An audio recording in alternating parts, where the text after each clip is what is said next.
নাদারিয়া মসজিদ দেখেই বুঝতে পারছেন আমরা আছি লালমনিরহাটে। লালমনিরহাটের সকল দর্শনীয় স্থান নিয়ে আছে আমার একটি ফুল ব্লগ, উপরের লিঙ্কে ক্লিক করে দেখে নিতে পারেন। তবে লালমনিরহাটে আমরা কিন্তু থেকেছি খান হোটেল অ্যান্ড রেস্টুরেন্ট নামে একটি হোটেলে, যেটা রিভিউ দিব এই ব্লগে। চলেন ব্লগ শুরু করি।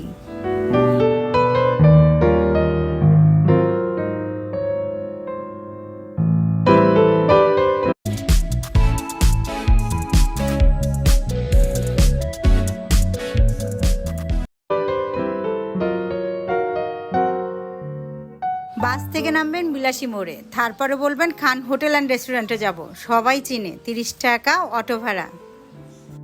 5 থেকে 6 মিনিটে পৌঁছে যাবেন খান হোটেল অ্যান্ড রেস্টুরেন্টের সামনে।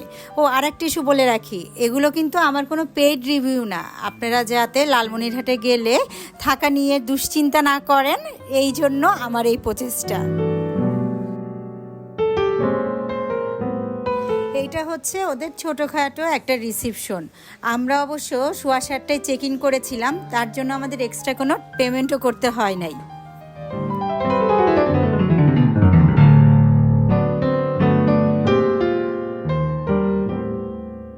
ওয়াইফাই আছে ফ্রি, সাথে আছে ক্যাপসুল লিফটও।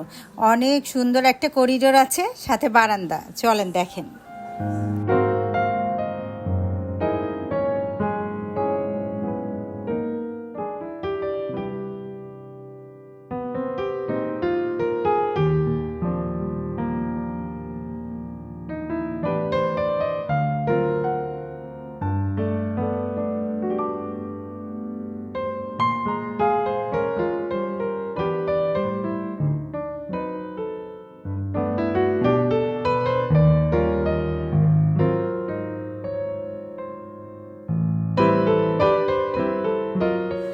আমাদের রুম নাম্বার 307।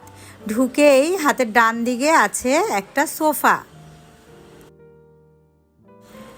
আছে একটা ডাবল বেড, সাথে আছে কিছু টয়লেটিস। তবে সব কিছুই একটা একটা, ব্রাশটা পর্যন্ত একটা। 2 লিটারের একটা পানি আছে, আছে একটা টিস্যু বক্স, একটা এলইডি টিভি আছে, আছে ডিশ লাইনও।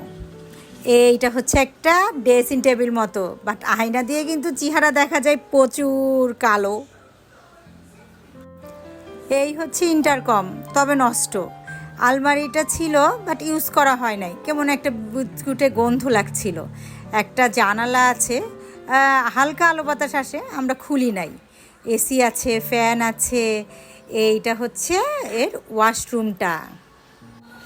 গিজার আছে বাট কাজ করে না, আর গিজারের ফ্যাসিলিটির জন্য আমরা অন্য একটা রুমের ওয়াশরুম ইউজ করেছি।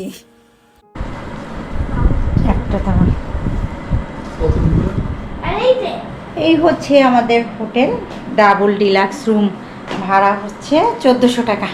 এইটা হচ্ছে আমাদের রুমের জাস্ট অপোজিটেরই একটা নন এসি রুম। দেখেন না, এসির চেয়ে নন এসি রুমটাই বেশি সুন্দর।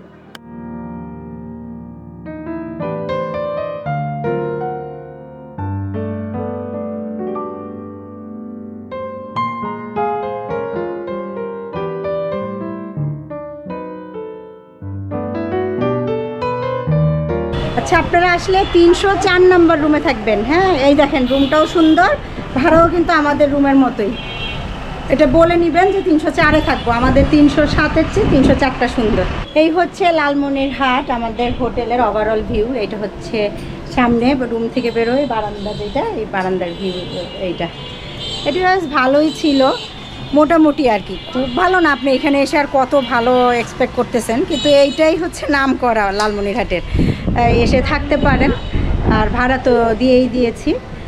আর ইয়াদের ব্যবহার খুব ভালো আর কি, যারা হচ্ছে আমাদের ওই যে সার্ভিসের যারা সার্ভিস দেয় বা এখানে ম্যানেজার ট্যানেজার, সবার ব্যবহার বেশ ভালো। আর রেস্টুরেন্টও বেশ ভালো, আমরা রাত্রে খেয়েছিলাম। একটু আশেপাশের চেয়ে একটু এক্সপেন্সিভ, বাট ভালো। আর রাত 10:30 পর্যন্ত খোলা থাকে রেস্টুরেন্ট। এটা একটা বড় ইস্যু, কারণ হচ্ছে এইখানে সব রেস্টুরেন্টই বন্ধ হয়ে যায় 10টার মধ্যে।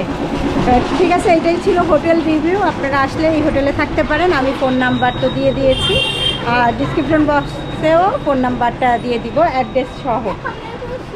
ঠিক আছে, চলেন নতুন কোনো জায়গায় যাব, নতুন কোনো হোটেলে। এই পর্যন্ত আল্লাহ হাফেজ।